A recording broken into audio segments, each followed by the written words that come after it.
Hello viewers, welcome to my channel. তো আশা করি সুপ্রিয় দর্শক আপনারা সকলেই ভালো আছেন। সুপ্রিয় দর্শক, আমি আজকে আপনাদের সামনে আলোচনা করব বা আমরা কিভাবে বাঁধাকপি বা ফুলকপির চারা তৈরি করব।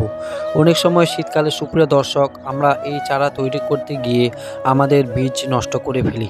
তো চলো আজকে দেখে আসি কোন পদ্ধতির মাধ্যমে আমরা শীতকালে বাঁধাকপি ও ফুলকপির চারা তৈরি করব। ভিডিওটি শুরু করার আগে যারা আমার এই ইউটিউব চ্যানেলে নতুন তারা অবশ্যই আমার এই আধুনিক কৃষি তথ্য ইউটিউব চ্যানেলটি সাবস্ক্রাইব করে আমার পরিবারের সদস্য হয়ে যাবেন। তো সুপ্রিয় দর্শক, চলো জেনে নিই কীভাবে বাঁধাকপি ফুলকপি চারা তৈরি করব। তো সুপ্রিয় দর্শক, বাজার থেকে বীজ নিয়ে আসার পর 6 থেকে 7 ঘন্টা রোদ্রে শুকিয়ে নিব, যাতে বীজগুলো ভালোভাবে চারা তৈরি হয় বা বীজ নষ্ট হওয়ার সম্ভাবনা কমে যায়। তো সুপ্রিয় দর্শক, রোদ্রে শুকিয়ে নেওয়ার পর 12 ঘন্টা জলে ভিজিয়ে রাখবো, যতক্ষণ পর্যন্ত না বীজ থেকে অঙ্কুরোদ্গম বাইরে বেরিয়ে আসে। বীজ থেকে অঙ্কুরোদ্গম বাইরে বেরিয়ে আসার 3 থেকে 4 ঘন্টার মধ্যে আমরা এই বীজগুলোকে মাটিতে ফেলে দেব।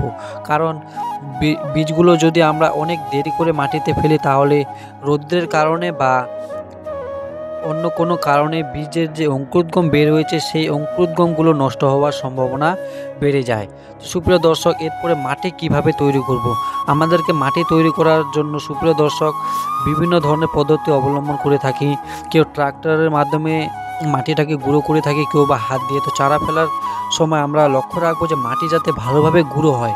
গুঁড়ো হলে কী হবে সুপ্রিয় দর্শক, এই চারা যে আমরা বীজটা ফেলবো সেই বীজটা প্রত্যেকটা বীজ মাটি ভেদ করে বাইরে বেরিয়ে আসবে। তো মাটি গুঁড়ো করা হয়ে গেলে উপরের মাটিটাকে আমরা সরিয়ে নেব। উপরের মাটিটাকে সরিয়ে নেব এবং মাটিটাকে সম্পূর্ণরূপে লেবেল রাখবো। মাটিটাকে সরিয়ে নেওয়ার পর সুপ্রিয় দর্শক আমরা যে কাজটি করব, অনেকেই বলে থাকে যে রাসায়নিক সার সুপ্রিয় দর্শক খুব কম প্রয়োগ করবেন।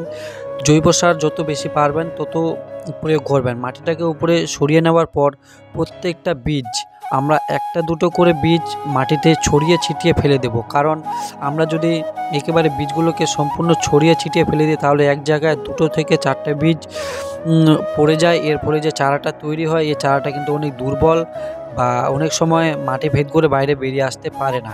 তো সুপ্রিয় দর্শক, একটা দুটো করে বীজ মাটির উপরে ছড়িয়ে ফেলে দেওয়ার পর আমরা যে কাজটি করব, যে বীজগুলোকে আমরা সম্পূর্ণ ফেলে দেওয়ার পরে আমাদেরকে উপরের যে মাটিটাকে গুঁড়ো মাটিটাকে সরিয়ে রেখেছিলাম সেই সরিয়ে যাওয়া মাটিটাকে আমরা সেই বীজগুলোর উপরে দিয়ে দেব হালকা করে।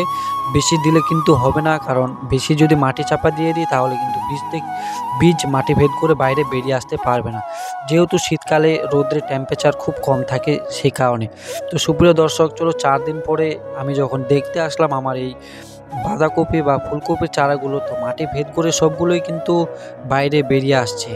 তো সুপ্রিয় দর্শক, আমি আপনাদেরকে ভালোভাবে একটু দেখানোর চেষ্টা করব যে কিভাবে বীজগুলো মাটি ভেদ করে বাইরে বেরিয়ে আসছে এবং প্রত্যেকটি বীজের মধ্যে একটু করে গ্যাপ রয়েছে। যেহেতু আমি হাত দিয়ে একটা দুটো করে বীজ ফেলেছিলাম তাই প্রত্যেকটি বীজে কিন্তু গ্যাপ রয়েছে। তাই সুপ্রিয় দর্শক, আমি আপনাদেরকে অনুরোধ করব বীজ ফেলার আগে আপনি বিভিন্ন ধরনের পদ্ধতি অবলম্বন করতে পারেন। আমি যে পদ্ধতি বলছি সেই পদ্ধতিও অবলম্বন করতে পারেন। তো সুপ্রিয় দর্শক, যাই হোক, আমি একটু ভালো করে দেখানোর চেষ্টা করছি। একেবারে আমরা সরিষা যেভাবে লাগিয়ে থাকি বা সরিষার গাছ যেভাবে হয়ে থাকে সেরকমই কিন্তু এই বাঁধাকপি বা ফুলকপির চারাগুলো। তো মোটামুটি সম্পূর্ণ বীজ মাটি ভেদ করে বাইরে বেরিয়ে আসছে, তো আপনারা সকলেই দেখতে পাচ্ছেন। তো সুপ্রিয় দর্শক, যারা আমার এই আধুনিক কৃষিতত্ত্ব ইউটিউব চ্যানেলটা নতুন তাদেরকে অনুরোধ করছি আমার এই ইউটিউব চ্যানেলটি সাবস্ক্রাইব করে আমার পাশে থাকার জন্য এবং ভিডিওটি বন্ধুদেরকে শেয়ার করে দেওয়ার জন্য। আর শীতকালে সুপ্রিয় দর্শক আমাদেরকে শীত আটকানোর জন্য বা যদি রোদ্রের টেম্পারেচার বেশি হয় এই জন্য কিন্তু আমরা পলিথিনের ব্যবহার করব। পলিথিনের ব্যবহার করলে কী হয় সুপ্রিয় দর্শক, মাটির যে মাটির জল শুকিয়ে যাওয়ার সম্ভাবনা খুব কম থাকে এবং গাছ কোঁকড়া হয়ে যাওয়ার বা নষ্ট হয়ে যাওয়ার সম্ভাবনা খুব কম থাকে। শীতকালে অনেক শীত বা কুয়াশার কারণে কিন্তু গাছ নষ্ট হয়ে যায়, সেইগুলোর জন্যই এই পলিথিন দেওয়া। তো যাই হোক সুপ্রিয় দর্শক, ভিডিওটি অনেক বড় হয়ে গেল। আবারও বলছি সুপ্রিয় দর্শক, আমরা কিন্তু রাসায়নিক সার প্রয়োগ করব, কিন্তু রাসায়নিক সার প্রয়োগ করার মধ্যে অনেক কোয়ালিটি বা ভাগ রয়েছে। যেমন ইউরিয়া খুব বেশি প্রয়োগ করা যাবে না, এছাড়াও ফসফেট যে রয়েছে সেটাও কিন্তু প্রয়োগ করব না। ফসফেট যদি আমরা প্রচুর পরিমাণে প্রয়োগ করে থাকি চারা ফেলার ক্ষেত্রে, তাহলে কিন্তু চারার যে বীজ বা অঙ্কুরোদ্গম আছে সেই অঙ্কুরোদ্গমটা নষ্ট হয়ে যায় এবং একটা বীজও মাটি ভেদ করে বাইরে বেরিয়ে আসবে না। তো আমরা রাসায়নিক সারের মধ্যে ব্যবহার করব 10-26 এবং হালকা পরিমাণে যদি ব্যবহার করি ইউরিয়া, না হলে ডিএপি। তো যাই হোক সুপ্রিয় দর্শক, আবারও দেখা হচ্ছে একটি নতুন ভিডিওর সাথে। ততক্ষণ সুস্থ থাকবেন, ভালো